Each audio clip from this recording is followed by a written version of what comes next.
बिहार की राजनीति और बिहार के राजनेता के बारे में कहा जाता है कि वो क्या करेगा, क्या सोचेगा, क्या निर्णय लेगा, ये खुद भी नहीं जानता। लेकिन आखिरकार ऐसा होगा कि एक चचा राजनीति में ऐसी बगावत करेंगे कि भतीजे से शिकस्त खाने के बाद एनडीए को नुकसान पहुंचाने की पूरी प्लानिंग में है। दरअसल हम बात कर रहे हैं चिराग पासवान के जो चचा हैं, पशुपति कुमार पारस। वो कभी नरेंद्र मोदी की कैबिनेट में हुआ करते थे और कभी तो हालत उनकी ऐसी हुई कि घर परिवार पार्टी सब कुछ तोड़ करके पारस नरेंद्र मोदी और अमित शाह के करीबी हो गए थे। लेकिन अब हालात ऐसे आ गए हैं कि उसी चचा को नरेंद्र मोदी और भारतीय जनता पार्टी ने भतीजे के हाथ ऐसी पटखनी दी कि अब चचा के होश उड़ गए हैं। लेकिन चचा भी इस बात की तैयारी में है कि अगले विधानसभा चुनाव में एनडीए का होश उड़ा दिया जाए।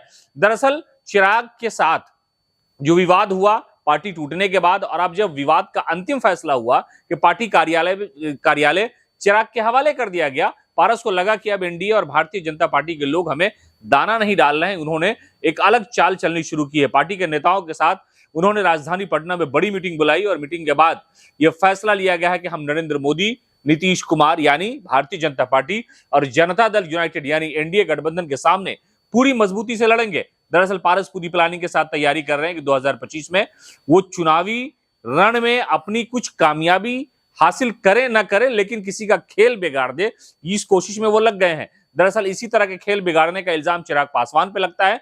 लेकिन पारस अपने भतीजे चिराग पासवान से शिकस्त खाने के बाद बहुत गुस्से में है। इसलिए गुस्से में क्योंकि उन्हें लगता था कि भारतीय जनता पार्टी सियासी तौर पर उन्हें इज्जत देगी। जब उनकी पार्टी टूटी थी चिराग पासवान की, तब चिराग पासवान ने अपने आप को नरेंद्र मोदी का हनुमान बताया था और पारस अपने आप को हनुमान से ऊपर समझने लगे थे।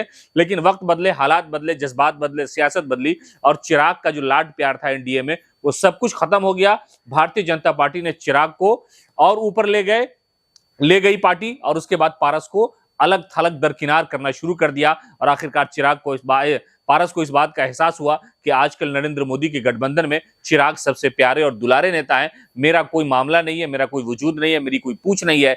इसलिए पारस ने बगावत कर दी है, और बगावत ऐसी, और कहा यह है कि चिराग पासवान रामविलास पासवान के असली वारिस नहीं हो सकते हैं। असली सियासी वारिस अगर कोई है तो उनका भाई पशुपति कुमार पारस है। इसलिए कि वो हाजीपुर से चुनाव भी लड़ चुके हैं रामविलास पासवान की मौत के बाद। लेकिन अब पारस ने बगावती तेवर दिखाते हुए कहा है कि अब हम 2025 में एनडीए को यानी नरेंद्र मोदी को और जनता दल यूनाइटेड को सियासी सबक सिखाने के लिए पूरी रणनीति तैयार कर रहे हैं। और हो सकता है कि एनडीए को पारस के चुनाव में अकेले खड़े हो जाने या उनकी पार्टी के लड़ जाने से नुकसान उठाना पड़ सकता है। पनोरमा ग्रुप, जो सोचता है वो करता है।